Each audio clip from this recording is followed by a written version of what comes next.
They are practicing their language, they are practicing their religion, they are practicing Durga Puja, they are worshipping Puja, they are part of the greater Assamese society.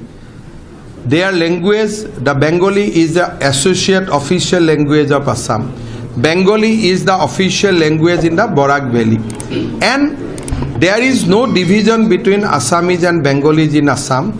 However, I will question Mamta that if you at all interested with the Bengali people, then why not you implement CAA in West Bengal?